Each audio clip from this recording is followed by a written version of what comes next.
Welcome to this week's Connect video. Remember to check out the questions that are posted on Facebook, Instagram stories, or on the Buck Run COVID-19 response page. Make sure you talk through those questions after you watch this video with your family or your friends. And I would love to interact with you all around those questions on social media as well. So feel free to jump online and send me a comment or a message about it. All right, let's jump in. So remember, we are working from the Gospel Project curriculum. This week, we want to see the call to follow Jesus is a call to invite others to do the same. The call to follow Jesus is a call to invite others to do the same thing.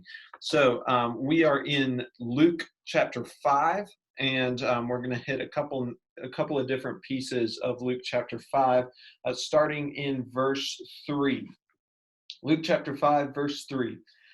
Getting into one of the boats, which was Simon's, he, being Jesus, asked him to put out a little from the land, and he sat down and taught the people from the boat.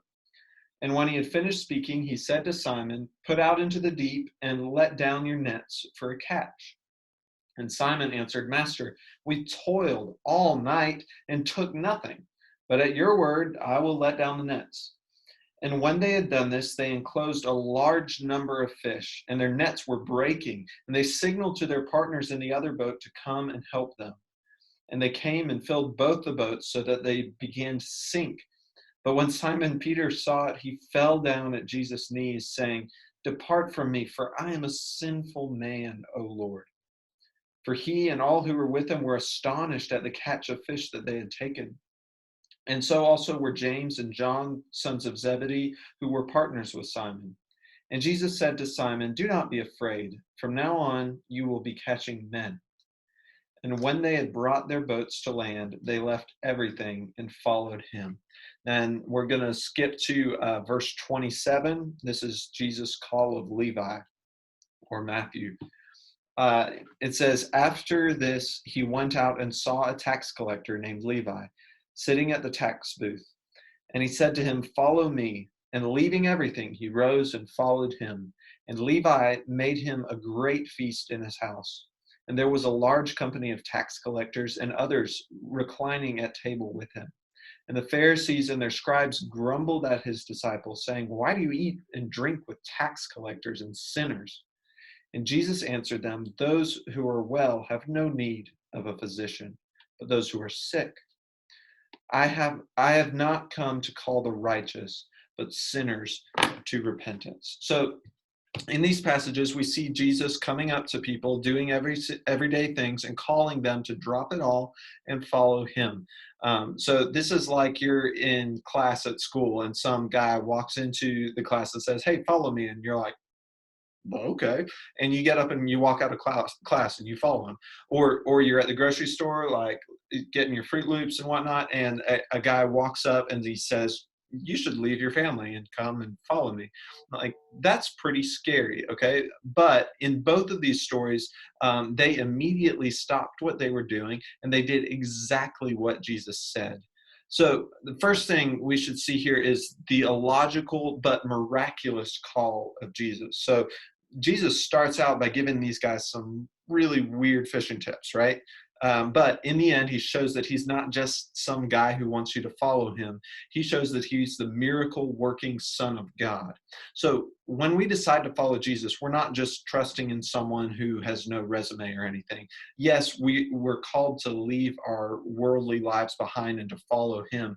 But we do that knowing that he has miraculously proven himself time and time again. The other thing I want to see is Jesus' strength is sufficient for what he calls you to. So if we look at Peter's response to Jesus' miracle, he says, when Simon Peter saw it, he fell down at Jesus' knees and he said, "Depart from me, for I'm a sinful man, O Lord." Um, so Peter here is actually right?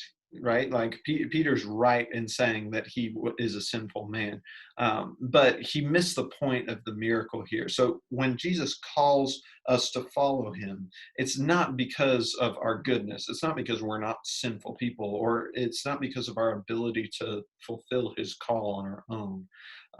It's the call to follow Jesus is actually based on the grace and the sufficiency of Christ, right? So when he calls Peter to be a fisher of men, it's not because of Peter's goodness or Peter's ability to catch men, right? That job is way bigger than any of us could handle. But we can't let our insufficiency cause us to run from Jesus, like Peter said.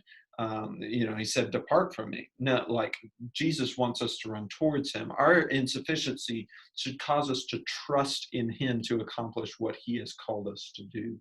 So it was because of Jesus that Peter caught all those fish that day. And it's because of Jesus that we can take the gospel to those around us and trust that he will bring fruit in that work.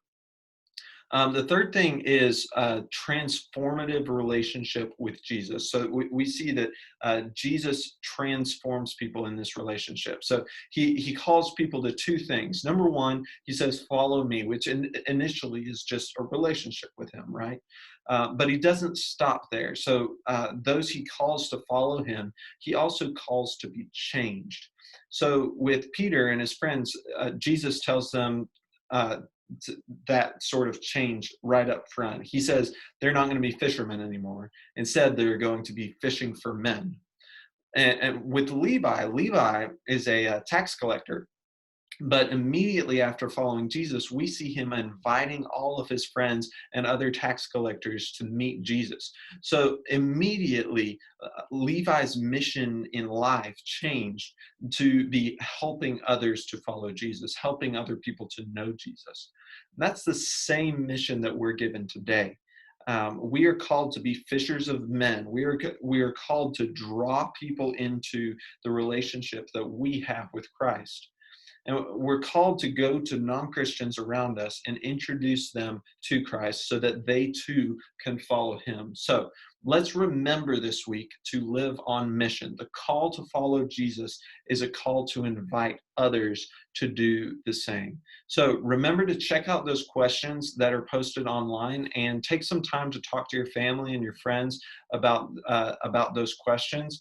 I'd also invite you all to join us this Wednesday for our online student worship. Adrian's going to lead us in a couple songs, and I'm going to preach our last part of our series in Romans 8. We'll see you then.